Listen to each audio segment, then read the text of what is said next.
want to start off really with high level strategy.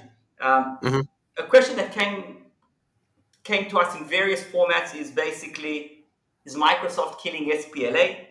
And how do we, as ISVs, hosting providers, SaaS providers, how do we prepare for that? And where do you think Microsoft is going with providers in 2023? So let's start with the official position of Microsoft. Microsoft confirmed that SPLA is here to stay. Microsoft confirmed that officially in their blog posts. And unofficially through various channels, I'm getting the same signal. So as long as the current partner team stays, because Microsoft is a large company, but we depend on particular teams driving particular things inside Microsoft. So one of them is SPLA. So far, at least for the next 3 years, I wouldn't worry much about SPLA. However, if you notice what they're doing with the bring your own license, if you followed our channel, there are a few videos we already published on the changes Microsoft introduced in October 2022. I suggest you watch them. And also, if you have any questions today, by all means, please drop them in the chat and we'll respond. So SPLA is here to stay. However, Microsoft has been revoking SPLA, not renewing SPLA agreements in certain regions with providers they don't consider strategic partners. What do you do about that if you are such a provider? Well, firstly, from October 1st this year, you can start hosting your end client licenses. You lose the flexibility of SPLA, so you need to plan for that. You don't really lose it, but let me explain. So you may start hosting your end client licenses. You may even sell them the licenses first and then host them. So you can get margins both on the licenses and on your services. The only thing is monthly CSP licenses are 20% more expensive than SPLA. So if you have long-term clients, this is what you need to think about strategically for the next year if you switch into to that licensing model. Long-term clients on annual subscriptions to your services, say SaaS applications, or 3-year subscriptions, they're not losing anything. If they're with you long term, you just switch the licensing model. How? Ask your questions, and we'll explain it anyway in our videos and maybe even today. But if you need to maintain the monthly flexibility of SPLA, then unfortunately there's a 20% premium on the CSP licenses that are monthly licenses. So yeah, here. So Alex, so what I'm hearing from you is that SPLA is not going to go away no time soon, at least for the next 3 years. No. SPLA is going to stay. But there is a indication by Microsoft, a trend by Microsoft that. Sorry. Okay, you're back. Sorry, there was a bit of a glitch on the screen. So we can see a trend by Microsoft that they are strategically moving the channel to CSP and CSP hosting. And 2023 is going to be the year that this is going to happen. Yeah. Would that be a good summary? Correct. That would be a very good summary. And then a follow-up question to that: if I'm an SPLA provider, or I'm a CSP provider today, a reseller, what do I need to do to prepare for 2023? And maybe how do I add some additional value to my end customers? And the bottom line is, how do I increase value and make more money? That's a very good question. How do you make more money? I would put hosting providers, ISVs and SaaS in various categories, and business process outsourcers. Because for traditional hosting providers with a large number of clients who come on monthly subscriptions, I would stay with SPLA. And unless you already offer things like license mobility, if you're a pure SPLA provider, start reviewing the CSP hosting of the end client licenses, bring your own license very carefully. I wouldn't jump straight into that, but nothing stops you from doing this today, to be honest. So hosting providers may carefully start considering whether they want to allow end clients to bring their licenses. If, however, those providers are also CSP resellers whatever tier there is, there's no more limit now, whether that's tier 1 or tier 2. Then they may actually start slowly. Again, I would not jump in one go. It's possible. We have questions from our clients asking, we want to go full on CSP, stop SPLA. So those who don't want to do that, so you can carefully start evaluating whether it's more profitable for you, and also whether that helps to maintain a longer relationship with your own client. So in addition to providing them services through the SPLA pay-as-you-go model, also sell them CSP licenses to host them in your data center. Simple as that. And you don't have to be a CSP hoster for that, by the way, jump in a little bit up front. So you may sell them a license, have that margin on the license, and then also sell them the services and have your margin on the services, as I said. Unfortunately, there's no one size fits all for every provider. Every provider, so we've been dealing with providers, at least I personally, for 10 plus years, directly looking into SPLA and other hosting related stuff, including ISVs. And I'm yet to see two similar providers. I'm yet to see a templated approach that applies to everyone. The only templated approach that we have is start reviewing that, and let's see whether that works in your particular configuration. So It depends on your current Alex, budget. It depends on your yeah. So I got a good follow-up question that we have here. So it's actually a good example. Now, for example, if I'm a SaaS provider or an ISV, and I got an application that runs on Windows 10, Windows 11, what are my opportunities here? Is there a new opportunity that I didn't have beforehand? Well, you couldn't run it anywhere except for Azure Virtual Desktop, because So what can I do ISVs. now? So what exactly can I do now? That's changed. You can do more. Let's start with this. You could do more, because before that, to run your SaaS applications in that require to be run in a desktop environment of Windows 10, Windows 11, you still had to sell CSP licenses to other clients, but you had to be a so-called QMTH provider. So QMTH is dead. SPLA is not. QMTH is gone. How many QMTH providers are there globally? A few hundred globally, and there are countries where there are no QMTH at all. Where there are And for tens of thousands of ISVs and SaaS providers in the world. what, So just to give what what the opportunities. I wanted to say, Israel I think is a fantastic example of a country where there are lots of ISVs and SaaS companies. It's basically like a huge startup hub. Not a single QMTH. Not And one. there are additional there are many more countries like that, especially around Europe. So there's a huge opportunity out there today that didn't exist for SaaS and ISV providers. So here's the technical opportunity. So now you can actually sell that license and host it in your data center. You don't have to be QMTH. You can be a tiny provider. You can have one rack of servers. You can have like 5 servers and serve. Which is, I think it's essential for startups that use their own data center or another provider's data center, with a caveat: not AWS, not Google, somebody else's data center, including DigitalOcean and like second tier hyperscalers. So now it's possible. Now it's completely legitimate. And as I said before, you can even use monthly subscriptions. They're just a little bit more expensive, but that's now a completely compliant system. Now you can, for example, one of the companies that we talked to last year was a company that provides testing services in the Windows 11 environment. Now they can do it. Before, they had to deploy something in Azure, and it just didn't work technically for them. So for actually, Microsoft created more flexibility for small hosting providers, SaaS and ISV companies. So There's more flexibility. There's more opportunity. So that's a huge opportunity out there in the market.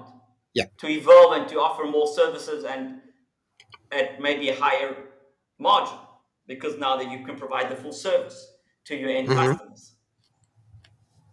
And I have to caveat at this point that SAMexpert, we have this. You see my branding here. We don't sell licenses. So what we say here is completely unrelated to any license sales. If you come to us to buy a license, we don't sell them. We advise on the business opportunities and business structure and how to actually make money and how to pay less, earn more, all around Microsoft licensing and cloud, and providers included. So let's touch on for that, you to Alex. understand, this is not. I'm also wanted to say this live is not an advertisement for Microsoft. I couldn't care less. No. We're not advertising Microsoft. That's not our business. Yeah. I want to just touch on some of the changes that have happened to Windows Server licenses, licensing. Yeah. So there was a big change that now instead of counting physical calls, you count Windows Server virtual calls. How does that affect SPLA or CSP providers out there? What's the change? What's the opportunity? Yeah, that was a question from a friend of mine who's a mid-sized provider. He said, "How can we use Windows Server per core licensing, the new model, in SPLA?" Unfortunately, you can't. So Microsoft didn't give it to SPLA. However, if you want to host Windows Server machines licensed per virtual core, then you may either sell a license to your client for Windows Server per core, or they may bring, if you allow them, they may bring their own licenses on the subscription model, any sort of subscription, software assurance, CSP subscription, doesn't matter, subscription license. And then you can host them in your data center for them, for your end clients. So there's no SPLA facility, there's no monthly SPLA reporting for this model, but there's a bring your own license model. So let me understand. I want to just clarify this. So there's actually there's a disadvantage for SPLA providers, but there's actually an advantage if you're a CSP. Correct. So what we're seeing is that maybe Microsoft is providing more benefits to CSP in order to push the SPLA off the strategic map. Would that be something that you can understand between the lines if we're looking at it that way? What I want to say in response is maybe not answering to your question, but to say that although we say to pure SPLA providers that's a disadvantage, and to pure CSP it's an advantage, it's not black and white. There's no defined thin line between advantage and disadvantage, because SPLA providers up until 1st of October had to jump through additional hoops and actually sign a license mobility addendum to enhance the bring your own license offerings. Then they had to sign QMTH to enhance them further. For example, Windows 10, only QMTH providers could get it, Windows 10 hosting. Now, majority of them are just not aware that they may start offering bring your own license without jumping through all these hoops, which is just, I think it's a good thing. So if they're pure SPLA, as other friends of ours, Daryl, you know them, and we can't say the name of their name, they decided to stay purely with SPLA. Then they will not benefit from this licensing model. And what we unfortunately think may happen is their competition will start offering that, and they will still have to go back and look into whether they should start offering a bring your own license option for Windows Server. So you're touching on bring your own license, and there's a lot of maybe misunderstanding around the rules of BYOL, bring your own license, what can and cannot be done under CSP and the SPLA. So I want to just try and I want to take the questions that we have and try and focus them. So one is, under SPLA, can I utilize bring your own license? Is that allowed if I'm an SPLA provider? Yes. Not under SPLA, but if you are an SPLA provider, you may benefit from bring your own license. And then what do you have to do as an SPLA provider? Is there anything that I have to watch Nothing. out for? Okay. From the compliance point of view, from a compliance perspective, if you don't apply for the CSP hosting authorization, which is a new thing, forget that. You're a pure SPLA provider.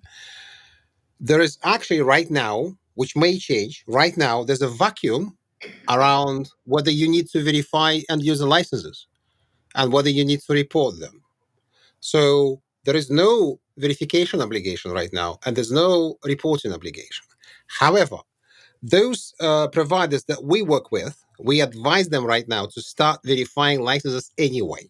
Why? Because you think it's going to come? Because yes, well, yeah, no, even if it doesn't, if you have an audit, how do you Okay. prove? How do you prove that you didn't have to report that particular instance or that particular user through SPLA? You So need a what you're proof of saying is license. that even if it's not 100% clear today, it will be in the future because Microsoft, whatever is not clear, Oh, they will. they clear up. You should They not need overlook to. it. You should They need collect to. Yeah. evidence that you are bringing authorized licenses from your users. Now, if you're talking about authorized users, second part of my question, what's an Mhm. authorized license or bring your own license that I can actually use? What do I need to check? What do I need? What's the evidence I need to ask my client to provide me with? Um, that list is not defined. What we would suggest doing is extracts or screenshots from Office 365 admin portal, where there are CSP licenses, extracts from the VLSC portal, Microsoft license statement. The proof that you need that the client needs to present is something that's been verified by Microsoft that confirms that there are licenses, enough licenses, on an active subscription. Again, active software assurance or active CSP subscription. That is the proof. And I would hesitate accepting purchase orders, invoices, Yeah. Okay. anything So like that, which is not. formal Microsoft documentation. Yeah. And is there a difference if I want to bring, if a client brings a license from an enterprise agreement or from a CSP or from an MPSA? Is there anything I No, need to look out for? It's all the same. none. It's very simple. So there's an article on our website, SAMexpert.com, that is called Flexible Virtualization Benefit. And you can also look up the official definition in Microsoft product terms, in the universal licensing terms for all software. It's very simple. It needs to be a recurring subscription, current subscription with Microsoft in any shape or form. It doesn't matter through which agreement. Obviously, that excludes OEM and that excludes ISV, by the way, licenses, ISV royalty licenses. But major commercial agreements with Microsoft, if it's not a pure perpetual license, it may be brought to a service provider estate to authorized outsourcers. By the way, Kevin, thank you. Fantastic idea of a video.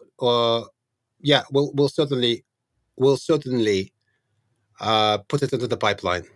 Yeah, good idea. So, Thanks very much. so Alex, just following up on that. So if I'm a provider, a SaaS provider, ISV, hosting provider, regardless, and I'm gathering all that evidence, would you recommend that I pay attention to the end date of that subscription or that CSP license? Because it ends, it's not perpetual. It's not, that subscription will end sometime. Do I need to follow the end date and then make sure that my customer renews that? Or again, it's not my problem and it will be okay. The answer is yes, affirmative. I would recommend tracking Okay. the expiration dates, and when it approaches expiration, maybe even a month prior, proactively reach out to the end client and ask them what are they going to do about it, if they remember about it. And by the way, if you sell CSP licenses, you may approach them with a commercial offer, as that's obvious. That's how you potentially may expand your business here. So it's not only a burden to track their licenses. For those of you who sell subscription licenses, that is an opportunity. Okay. Thank you for clarifying that. Another question that, again, we haven't seen in a long time, but it's starting to repeat itself, is around Microsoft audits for around Mm, SPLA specifically. And the question is basically, if I receive a Microsoft SPLA Audit Letter, what's your advice? How do I react? How do I respond? What are my responsibilities? So okay, let me do my usual talk when I get a call like this. So firstly, calm down. Step number one, calm down. Nothing yet happened awful. You can't cancel it. I mean, you can try. There's a very, very tiny chance that you may be able to cancel it, but let's assume you can't. You have 30 days. Whatever is written in their email, it doesn't really matter. You have 30 days contractually to respond to the notice letter. Not to agree, not to disagree, to respond to it, basically, to acknowledge its reception. And then the next step that you're going to have is either probably a call with the auditor that Microsoft assigns, and then a kickoff meeting. So far, so good. Nothing bad yet has yet happened. Therefore, breathe out, take control. So what's important is that don't worry, take control, go onto the kickoff call, and just listen. That is our advice. When you receive the letter, you have 30 days to respond, to prepare your team, to reach out to your partners, to reach out to companies like us for help if you want to, and then just go on the kickoff call with the auditor and just listen, in listening mode. Don't tell them anything, just listen. And the next step, jumping a bit up front, but then I'll stop. If you want your own NDA, start the process at the kickoff call before releasing any sort of data. And that gives you all sort of advantages. First, you take control of the timeline because that 30 days is the only calendar responsibility. Any other project plans they send you have a value of a piece of toilet paper. Then the other thing is, the more time you take to kind of breathe out and assess whether you're in a terrible situation, actually it's not that bad, it's the better. And then when the time comes to start submitting them the data, you'll be in a much better place than if you would jump into an audit, what's the word I'm looking for, hot-headed, whatever, Yeah. unprepared, and start giving away too much, which and I'm not saying like hiding anything, I'm saying the right information, because if you got a yeah. mixed environment, do you have to give all the information about everything, your internal, external, all of your customers, or is it you need to be really clear about what information is included in the SPLA audit, or you just have to give everything under the sun that is Microsoft related? So if you don't mind, I'll tell this horror story very quickly. So there's the one provider submitted all the clusters to the auditor without explaining which ones are used for hosting, which ones are not. And the auditor counted them all. And then they send them the report with unexpected numbers, very high numbers. And then the provider spent months with the auditor and Microsoft trying to descope the clusters that weren't supposed to be in the scope in the first place. So that's why kind of, again, the advice is take your time, be calm, nothing bad happened yet. And by the way, when you said because not everybody on the call has ever gone through an audit, and I hope that you don't have the pleasure. Who actually does the audit? Is it Microsoft directly, or does Microsoft have providers? And if they do have providers or partners, who are they? Assigned auditors. Microsoft will assign an auditor. That's the language of the contract. And in the majority of the countries of the world, with a few exceptions, it will be one of the KPMG, EY, PwC, or Deloitte, the big four consulting companies. Those are the usual suspects, the usual companies that run the audits. And their activity changes. But that's, I would be expecting someone from one of those companies. And obviously, Microsoft outsources it. And then there's always a big question, who pays for those services? If you are found non-compliant, then you will pay for the auditor's services to Microsoft. And what's that non-compliance percentage, or how's it calculated? Just, we've got 2 minutes, so just 1 minute on that, and then I've got one last question for you. Simple. So SPLA report, well, simple, and then starting with a difficult topic. But SPLA report is essentially one licensing position per month for the entirety of the depth of the SPLA audit. So all these shortfalls combined, if they are below 5% compared to the how many licenses you had to report, so 5% of the total. If that's below 5%, then Microsoft pays for the auditor's services. Okay. If they're above 5%, then you pay for the auditor's services. Okay, thank you for that clarification. And one last, I'm going to ask you I'm going to give you the stage, Alex.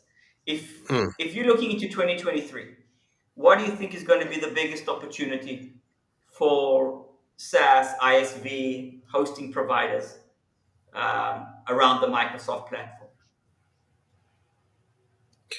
The choice between SPLA and CSP, I think that's the biggest opportunity. You get more flexibility. And there's no, as again, I said already, there's no one size fits all for everyone. But for many, switching to CSP hosting, and I'm not saying become a CSP host, those are two different things, may provide additional business benefits. And by the way, as many regional offices of Microsoft are not rewarded for sales of SPA licenses, but they are rewarded for sales of CSP licenses, that may even improve your Microsoft relationship. So that's an interesting point. Yeah. That's an interesting point. Yeah. So you can actually gain credits and build a better relationship with your Microsoft local representative, because their internal compensation is around CSP and not SPLA. And if you're starting to sell through CSP, you actually have got a better friend within Microsoft. And friends are important, especially around the Microsoft business. So, Yeah. Alex, if you want to learn more about the changes that Microsoft introduced in October 2022, I'm going to put a video here where the Daryl's face right now is, a link to it, that you can watch after this live recording. Thanks. Excellent. Thank you very much. Goodbye, everybody. Thank you. Bye-bye.